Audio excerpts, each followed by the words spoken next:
जय बोलो भगवान राम की जय बोलो, जय बोलो, जय बोलो,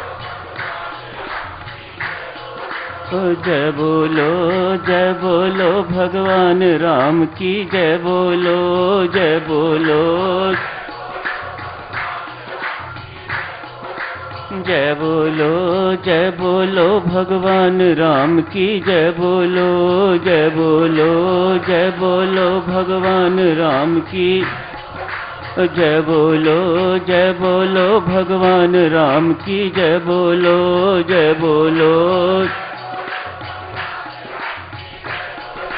जय बोलो, जय बोलो भगवान राम की जय बोलो, जय बोलो, जय बोलो, जय बोलो, जय बोलो, जय बोलो, जय बोलो, जय बोलो, जय बोलो, जय बोलो, जय बोलो, जय बोलो, जय बोलो, जय बोलो, जय बोलो, जय बोलो, जय बोलो, जय बोलो, जय बोलो भगवान राम की जय बोलो, जय बोलो, जय बोलो भगवान राम की जय बोलो, जय बोलो भगवान राम की जय बोलो, जय बोलो, जय बोलो भगवान राम की जय बोलो। बहुत बहुत धन्यवाद शत्रु जी। परमेश्वर की महती कृपा है भक्तजनों। श्रीमान जी का पाठ आज से शुरू हुआ है। इसके शुभारंभ पर आप सबको असंख्य बार बधाई देता हूँ। खूब प्रेम पूर्वक पाठ कीजिएगा, यहाँ भी कीजिएगा, घर में भी कीजिएगा। परमात्मा की अपार कृपा ही देखिएगा। परसों श्री गीता जी का पाठ समाप्त हुआ, आज श्री रामायण जी का पाठ आरंभ हुआ। मानो परसों थ्योरी खत्म हुई, आज से प्रैक्टिकल शुरू हो गया। संत महात्मा कहते हैं ना, जो कुछ गीता जी में लिखा है वह रामायण जी में करके दिखाया गया है। जो पढ़ा है आपने गीता जी में, उसको वेरीफाई कीजिएगा। जो ज्ञान आपने गीता जी से ग्रहण किया है उसे आप अनुभव में लाइएगा, उसे विज्ञान कहा जाता है। सारी की सारी घटनाएं दिव्य सज्जनों जो रामायण में घटित होती हैं, उनका सैद्धांतिक वर्णन श्री गीता जी में किया हुआ है। यूं कहिएगा,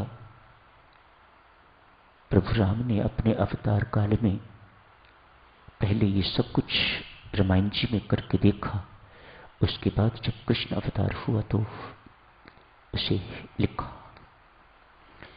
मानो भगवान श्री राम आश्वासन देते हैं, मैंने ये सब कुछ करके देखा हुआ है। जो गीता जी में लिखा है प्रमाणित चीज है। राम कथा का शुभ आरंभ होता है आज। रामायण शब्द बहुत कम प्रयोग किया जाता है अब। राम कथा बहुत प्रचलित है। आज मुरारी बापू की कथा है, आज किसी की कथा है, आज किसी की कथा है। राम कथा, श्रीमद् भागवत की कथा, ये कथा शब्द बड़ा प्रचलित हो गया हुआ है। आप तो कथा सुनने के लिए नहीं आए हुए। कथा में दिव्य सज्जनों एक वक्ता होता है, बाकी श्रोता होते हैं। वहां की कथा में और यहां की कथा में जमीन आसमान का अंतर है। सत्संग के लिए कहा जाता है, सत्संग सुना नहीं जाता, सत्संग किया जाता है।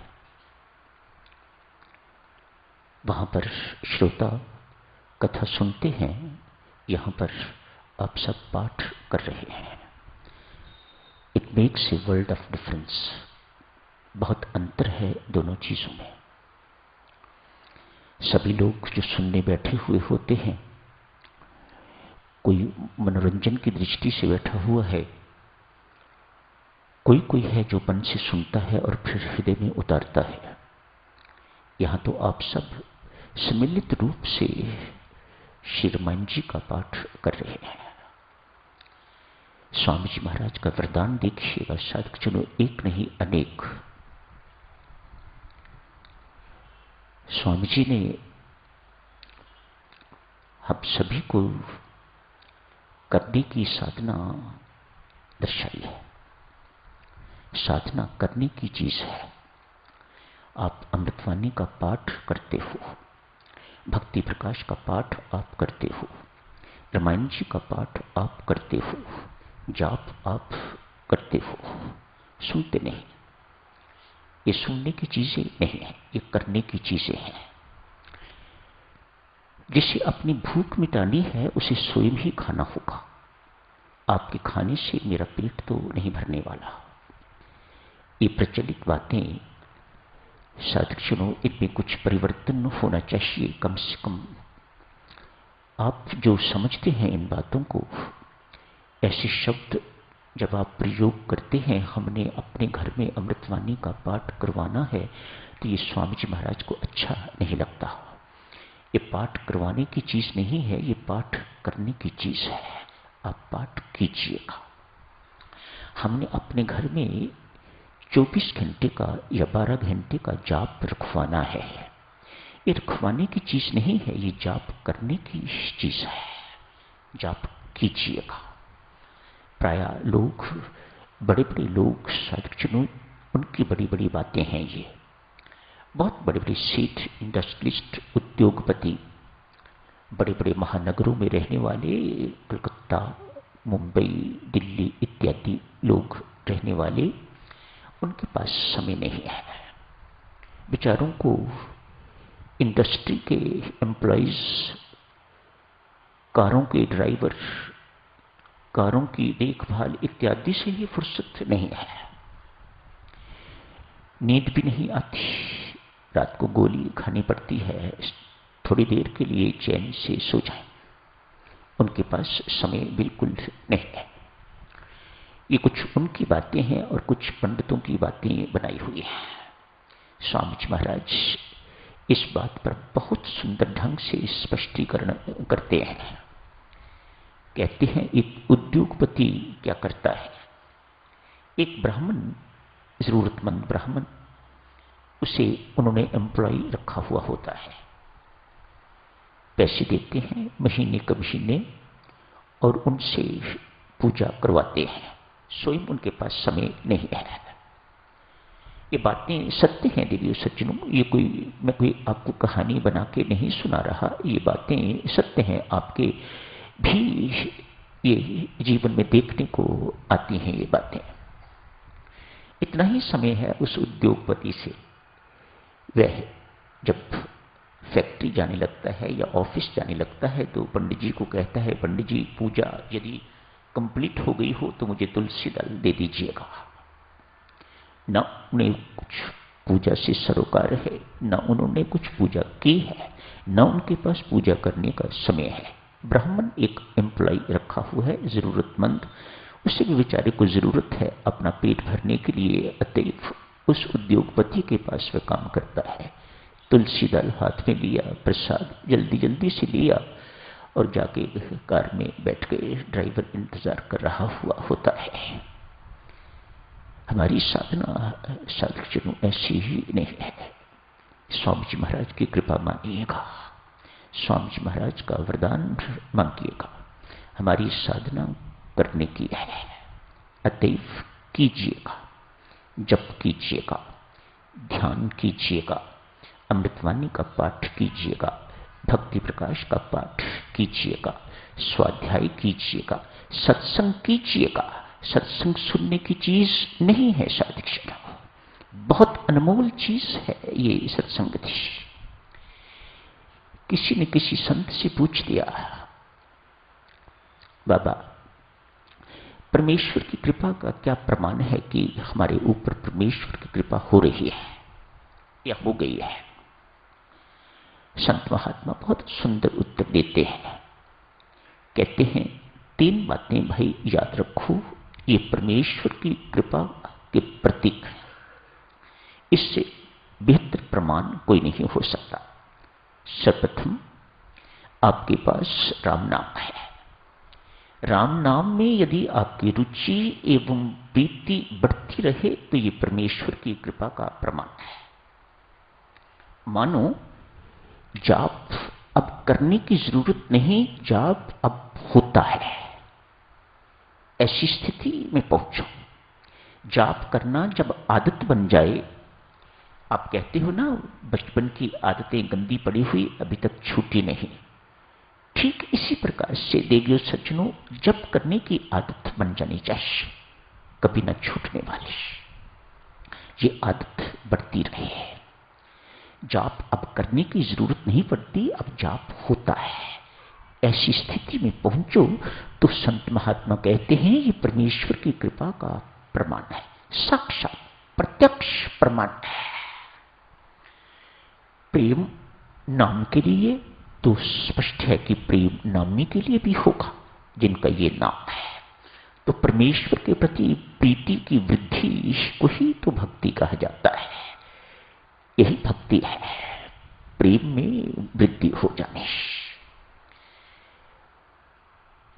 कथावाचक थे जो ये उत्तर दे रहे थे, अतएव उन्होंने कहा कथा में रुचि हो जानी भी परमेश्वर की कृपा का प्रमाण है।